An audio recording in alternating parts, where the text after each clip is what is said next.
వృశ్చిక లగ్నము లేదా వృశ్చిక రాశి వారికి శుక్రకేతువులు దశమ స్థానంలో కలిసి ఉంటున్నారు. మీ యొక్క లగ్నం నుంచి లేదా మీ రాశి నుంచి సప్తమ వ్యయాధిపతి అవుతున్నాడు, గుర్తుపెట్టుకోండి. మరి దీనివల్ల కలిగే ఫలితాలు ఏమిటి? మీ పర్సనల్ చార్ట్లో కూడా మీ జన్మజాతకంలో శుక్రకేతువులు ఏ భావంలో ఉంటే ఎటువంటి ఫలితాలు వస్తాయి, ఎటువంటి విషయాల పట్ల మీరు జాగ్రత్తగా ఉండాలి, ఏ దేవతారాధన చేయాలి అనేటువంటి అంశాలు చెప్తుంది. నేనైనప్పటికీ చెప్పేస్తుంది సాక్షాత్ లలిత అమ్మవారిగా భావిస్తూ ఆ లలితాంబిక అమ్మవారి యొక్క అనుగ్రహం మీకు పరిపూర్ణంగా కలగాలని మనస్ఫూర్తిగా కోరుకుంటూ, ఇక్కడ వృశ్చికం వారికి సప్తమాధిపతి అంటే వివాహము, జీవిత భాగస్వామి మరియు పార్ట్నర్స్ కారక స్థానమైనటువంటి శుక్రుడు సప్తమాధిపతి దశమంలో కేతువుతో ఉంటున్నాడు. అదేవిధంగా వ్యయాధిపతి కూడా అవుతున్నాడు. కాబట్టి మీరు ఇక్కడ పాయింట్ నెంబర్ 1, వివాహ నిర్ణయాలు తీసుకునే విషయంలో తొందరపాటుగా అస్సలు నిర్ణయం తీసుకోకండి. ఇక రెండవ పాయింట్ ఇన్వెస్ట్మెంట్స్ విషయంలో, మూడోది ఉద్యోగ సంబంధించినటువంటి అంశంలో. మీ విషయంలో ఈ 3 విషయాలు జాగ్రత్త పడాలి. ముందే మీకు కేతువు దశమంలో ఉన్నాడు. సహజంగా కేతువు దశమంలో ఉన్నప్పుడు ఉద్యోగంలో చేస్తున్న ఉద్యోగంలో సాటిస్ఫాక్షన్ లేకపోవడము, మానేయాలనిపించడము, లేకపోతే ఏదో అనీజినెస్ ఉండడం, చేస్తున్నటువంటి ఉద్యోగంలో కొంత కొలీగ్స్తోని బాస్తో తెలియని ఒక స్ట్రెస్ ఉండడం ఉంటూ ఉంటుంది. ఎప్పుడైతే శుక్రుడు వచ్చి చేరాడో దాని యొక్క విషయంలో మరింత డిఫరెంట్గా వెళ్తూ ఉంటుంది ఆ యొక్క కాంబినేషన్ అనేటువంటిది. మరి అదేవిధంగా మీ యొక్క సంతానం విషయంలో కూడా వాళ్ళ ఆరోగ్య విషయంలో కొంచెం జాగ్రత్తగా ఉండాలి. మీ జీవిత భాగస్వామిని ఎట్టి పరిస్థితుల్లో ఎటువంటి అంటే ప్రాపర్టీస్ తీసుకునేటప్పుడు కొంత జాగ్రత్తగా ఉండాలి. తండ్రి గారి విషయంలో కనుక చూసుకుంటే ఈ శుక్రకేతువులు దశమంలో ఉన్నందుకు తండ్రిని ఎవరికి ధనం ఇవ్వద్దని చెప్పండి. అందులోనే ముఖ్యంగా ఏదైనా ఒక ప్రాపర్టీ తీసుకునేటువంటి విషయాలు, ఇట్లాంటి విషయాల్లో. అయితే మరి ఈ శుక్రకేతువులు ఇలా ఉన్నందుకు మీరు చేయవలసింది ఏమిటి? లలితా సహస్రనామాల్లో ఓం మాణిక్య మకుటాకార జానుద్వయ విరాజితాయ నమః. ముఖ్యంగా ఉద్యోగంలో ఎక్కువ సఫర్ అయ్యేటువంటి వారు. అలా కాదండి, మేము ఆల్రెడీ శుక్రకేతువులు ఏమో చూస్తే జూలై 5వ తేదీ నుంచి ఆగస్టు 1వ తేదీ వరకు ఉంటుంది అంటున్నారు. మేము వివాహం ఏమో సెట్ చేసేసుకున్నాము, మరి అలాగా ఇక తప్పదు మార్చలేమని అడ్వాన్స్లు ఇచ్చేసుకున్నాం అన్నప్పుడు ఓం కామేశబద్ధ మాంగళ్య సూత్ర శోభిత కందరాయ నమః అని నామం చేయండి. పార్ట్నర్స్ నమ్మి లేదా పార్ట్నర్స్ యొక్క ప్రోద్బలంతో లేకపోతే పార్ట్నర్స్ యొక్క ఒత్తిడి వల్ల ఇన్వెస్ట్మెంట్స్ చేయడం ఇలాంటివి ఏమీ చేయకండి దయచేసి. అది బిజినెస్ పార్ట్నర్ కావచ్చు, జీవిత భాగస్వామి కావచ్చు, ఈ విషయంలో కాస్త జాగ్రత్తగా ఉండాలి.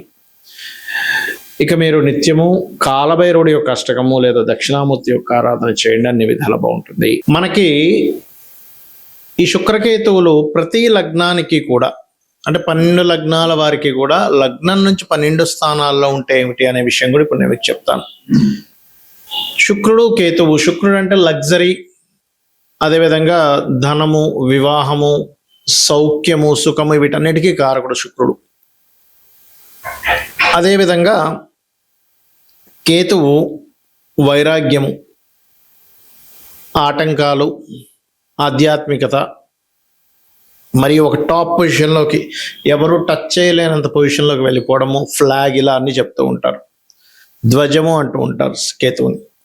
ఇక్కడ ఏంటంటే ఈ 2 గ్రహాల కలయిక ఎప్పుడైనా గోచారంలో జరిగినప్పుడు కానీ మన జన్మజాతకంలో ఉన్నప్పుడు కానీ మనం చేయవలసింది ఏమిటంటే ముఖ్యంగా లక్ష్మీ గణపతి ఆరాధన ఎంత చేస్తూ ఉంటే మీకు ఏ భావంలో ఉన్నా దాని యొక్క ప్రభావం ఉండదు. Point number 1. ఇక రెండవది లగ్నంలో ఉందనుకోండి ఈ కాంబినేషన్, ఎందుకంటే 2 గ్రహాల కలయిక అనేటువంటిది అదొక యోగాన్ని క్రియేట్ చేస్తుంది. యోగము అంటే కలయిక అని అర్థం. మీకు రాశిలో ఉన్నది లేదా ఒక రాశిలో ఒక గ్రహం ఉంది, అదొక యోగం. ఆ గ్రహం పలానా నక్షత్రంలో ఉంది, అదొక యోగం. ఆ యొక్క గ్రహం మరొక గ్రహంతో కలిసి ఉంది, ఇంకొంచెం బలమైనటువంటి యోగం. గ్రహ కలయికలు అనేటువంటిది బలమైనటువంటి యోగాలు. రాశిలో ఒకవేళ శుక్రకేతువులు ఎవరికి ఉన్నా, బట్ లగ్నాన్ని బట్టి కొంచెం మారిపోతూ ఉంటుంది దాని యొక్క ప్రెడిక్షన్ ఇచ్చేదాన్ని. కాకపోతే ఏంటంటే ఇక్కడ కొన్ని విషయాల్లో వీళ్ళు కొన్ని మెటీరియల్ లైఫ్ సంబంధించిన కొంచెం లగ్జరీ రిలేటెడ్ వాటి విషయంలో కొంచెం విముఖతగా ఉంటారు వీళ్ళు. అదేవిధంగా వివాహం విషయంలో కావచ్చు, కొన్ని లగ్జరీ రిలేటెడ్, కొన్ని సుఖ సంబంధించిన విషయాలు కొంచెం దూరంగా ఉండే లక్షణాలు వీళ్ళలో ఉంటాయి. అయితే ఇక్కడ నేను మీకు ఒక విషయం చెప్తాను. ఈ కాంబినేషన్ మీ జన్మజాతకంలో ఈ మహాదశ అంతర్దశ మీ జీవితంలో ఉండాలి. ఎందుకంటే అశ్విని, మక, మూల నక్షత్రాల్లో పుట్టారు. లేదా భరణి, పుబ్బ, పూర్వాషాఢ నక్షత్రాలు పుట్టారు. అప్పుడు చిన్నప్పుడు అయిపోతుంది, చిన్నప్పుడు ఉంటుంది. లేదా ఇవి దాటి రవి నక్షత్రం, చంద్ర నక్షత్రం అంటే కృతిక, ఉత్తరాషాఢ కానీ, లేనట్లయితే రోహిణి, హస్తాశ్రవణంలో కానీ ఇలా తర్వాత నక్షత్రాల్లో పుడితే ఈ యొక్క దశ రావడానికి దాదాపుగా మీకు 90 ఏళ్ళు టైం పడుతుంది. కాబట్టి 90 ఏళ్ళప్పుడు వచ్చిన పెద్ద ఫలితం ఉండదు దానివల్ల. కాబట్టి ఈ మహాదశ ఉందా లేదా, ఈ అంతర్దశలు ఏమైనా ఉన్నాయా, మహాదశ మీ జీవితంలో ఉన్నప్పుడే మీకు ఆ అంతర్దశలు కూడా దాని ఫలితం ఎక్కువగా ఉంటుంది. ఆ రకంగా 2వ స్థానంలో శుక్రుడు, కేతు ఉన్నారు. ఆ మహాదశలు, అంతర్దశలు వచ్చాయి మీకు. అప్పుడు మీరు ఎట్టి పరిస్థితుల్లో ధన విషయంలో ఎవరికి ఇవ్వకండి. ఇచ్చారు అంటే డబ్బులు ఇరుక్కుపోతాయి, ఇంక వెనక్కి రావు ఎట్టి పరిస్థితుల్లో. ఇక 3వ భావంలో ఉన్నదనుకోండి శుక్రకేతువులు, అప్పుడు జరిగేటువంటి ఫలితాలు ఏమిటి అని చెప్పి చూసుకున్నట్లయితే చాలా స్పష్టంగా శుక్రకేతువులు కనుక 3లో ఉన్నట్లయితే అక్కడ కలిగేటువంటి ఫలితాలు వెరీ వెరీ వెరీ క్లియర్.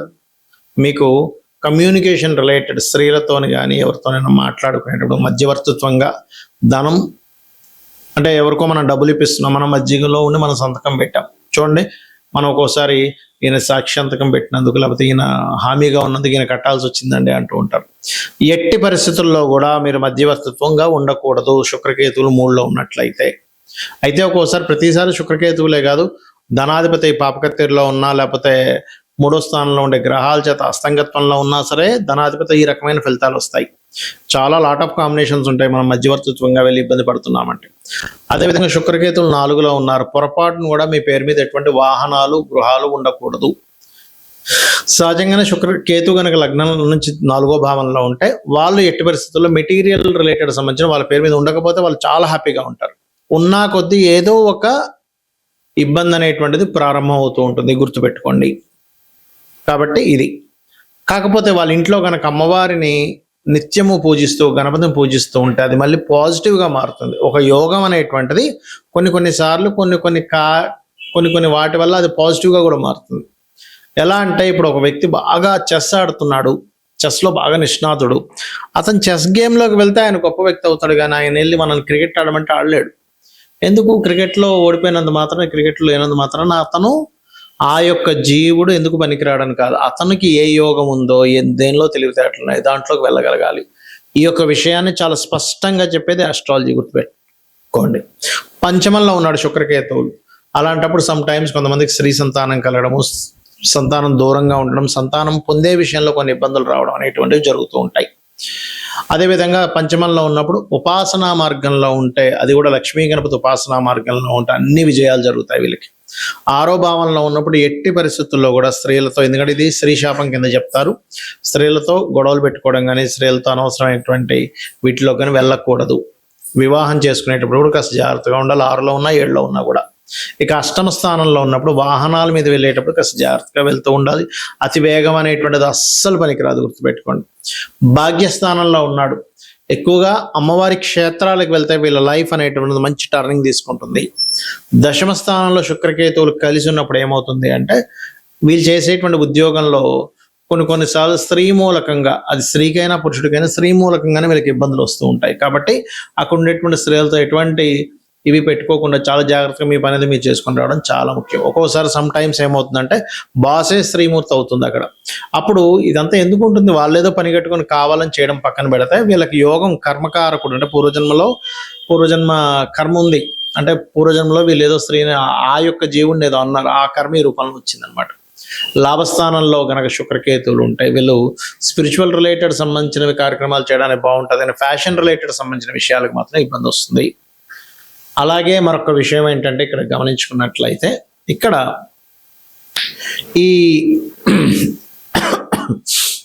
ఈ విషయంలో గమనించుకున్నట్లయితే మీకు ఎప్పుడైనా సరే ఒకటే గుర్తుపెట్టుకోండి, మీరు ఈ యొక్క విషయంలో అంటే ద్వాదశ స్థానంలో ఎవరికైనా ఉంది, సహజంగా సింగిల్గా శుక్రుడు ఉంటే చాలా మంచిది, ద్వాదశంలో అన్ని కంఫర్ట్స్ అనుభవిస్తాడు, తండ్రి యొక్క ఆస్తి వస్తుంది, మంచి జీవిత భాగస్వామి వస్తుంది, జీవిత భాగస్వామి ద్వారా సుఖపడతాడు కూడా జీవుడు. కానీ ఎప్పుడైతే మీకు ద్వాదశంలో కాకుండా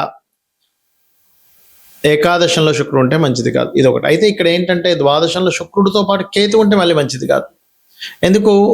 అతను ఇవ్వాల్సిన సుఖాలన్నింటినీ కూడా ఈ కేతువు బ్రేక్ చేస్తున్నాడు. ఇది బాగా గుర్తుపెట్టుకోండి, ఇది చాలా చాలా ఇంపార్టెంట్ అయినటువంటి విషయం.